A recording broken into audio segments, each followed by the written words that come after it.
يا رسول الله يا حبيب الله فاكتب لنا نلقاه ندعوك يا رباه مولاي صل وسلم دائما أبدا على حبيبك خير الخلق كلهم. Assalamualaikum warahmatullahi wabarakatuh. Alhamdulillahi rabbil alamin wa bihi nasta'inu ala umurid dunya waddin wassalatu wassalamu ala asyrafil mursalin sayyidina wa habibina wa syafi'ina wa qurrati a'yunina wa maulana Muhammadin wa ala alihi wa sahbihi ajma'in. Subhanaka la ilma lana illa ma'allamtana innaka antal alimul hakim. Rabbi shrah li sadri wa yassir li amri wahlul 'uqdatam min lisani yafqahu qawli, amma ba'd. Alhamdulillah, kita berkesempatan lagi untuk meneruskan kajian Kitab Sulamut Taufiq.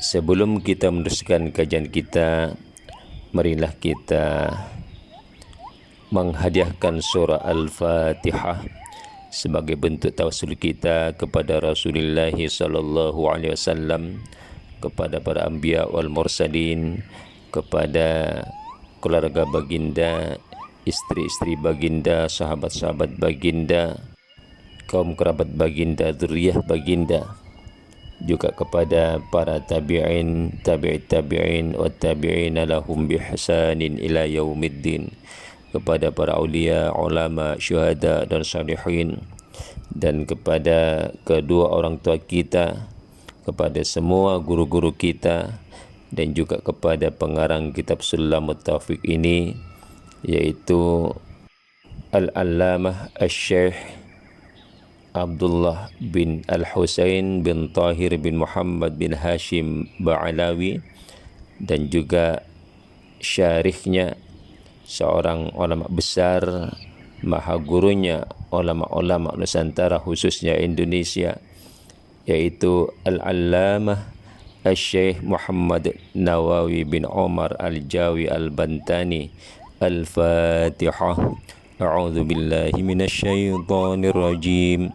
Bismillahirrahmanirrahim.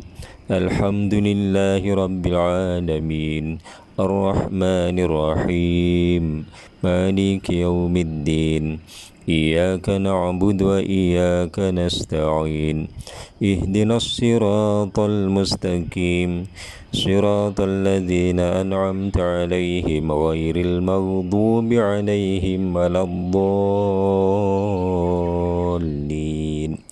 Amin. Kita masih membahas di seputar tentang ar-riddah. Sebagaimana kita ketahui dalam pembahasan sebelum ini, bahwa pada fasal yang kedua, Al-Allamah Syekh Abdullah bin Husain, pengarang kitab Sulamut Taufiq ini, menyampaikan kepada kita, yajibu ala kulli muslimin hifdhu islamihi wa saunuhu amma yufsiduhu wa yubtiluhu. Diwajibkan ke atas setiap orang muslim menjaga Islamnya, memeliharanya dari segala sesuatu yang dapat merusaknya, membatalkan keislamannya, dan memutuskan keislamannya. Wa huwa ar-riddatuh.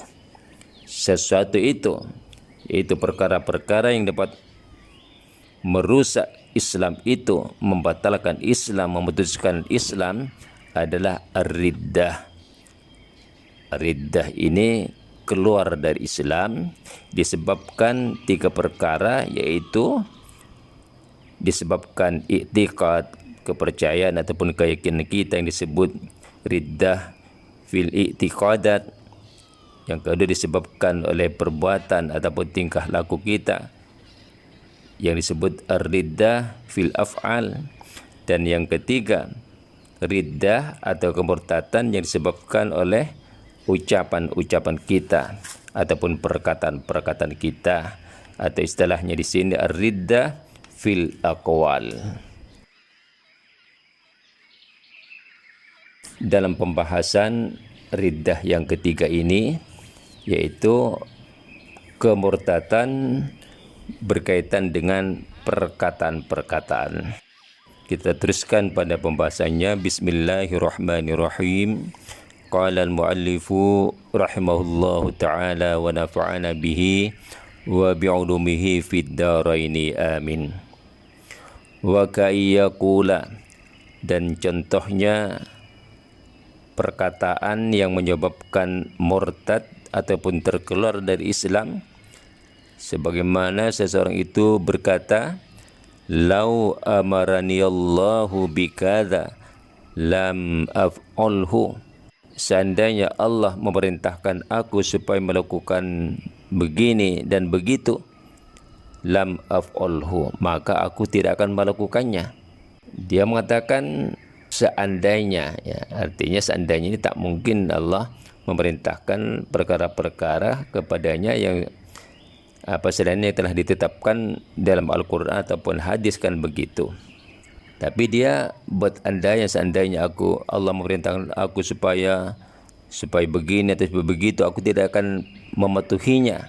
Perkataan semacam ini sudah termasuk perkataan istihza, ya. Kalau bermaksud istihza, bermaksud penghinaan ataupun meremehkan ataupun istilahnya perlecehan, maka ini sudah menyebabkan orang itu terkeluar dari agama Islam. Au law saratil qiblatu fi jihati kadza ma sallaitu ilaiha. Atau orang itu berkata, kalau kiblat bertukar arah ke arah timur umpamanya atau ke arah mana saja, maka aku tidak akan sembahyang ke arah tersebut. Ya tidak mungkin, ya, sebab sekarang sudah bukan masanya turun wahyu. Perintah Allah semacam ini tidak mungkin. Tapi perkataan seperti ini apabila dikeluarkan dari mulut kita, ini sudah dianggap suatu penghinaan kepada agama, penghinaan kepada Allah, penentangan kepada perintah Allah, walaupun tidak akan mungkin terjadi. Jadi perkataan-perkataan semacam ini perlu dijaga agar tidak terjadi, tidak terkeluar dari mulut kita, sebab akibatnya besar, yaitu akan menyebabkan keislaman kita terputus, akidah kita terbatal. Ini yang dinamakan riddah ataupun murtad. Riddah ini perbuatannya, kalau murtad ini orangnya, ya. Orang yang melakukan riddah ini disebut orang murtad. Jadi bukan hanya mengisytiharkan keluar dari agama Islam saja disebut murtad, ya. Tergelincir dalam ucapan kita, tergelincir dalam itikad kita, tergelincir dalam perbuatan kita, itu pun mungkin dengan secara tidak sengaja ataupun tidak perasan sudah menggelincirkan kita dari agama Islam.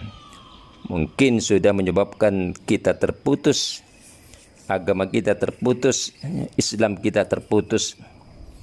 Sebab itu dalam muqaddimah ucapan musannif ini disebutkan sudah sangat banyak di zaman sekarang ini orang-orang yang mengambil remeh, yang tidak mengindahkan setiap apa yang diucapkan, sehingga perkataan-perkataan yang menyebabkan mereka terkeluar dari Islam itu menyebabkan mereka tidak merasakan sebagai dosa, apalagi menganggap sudah menjadi kafir ataupun terkeluar dari agama Islam.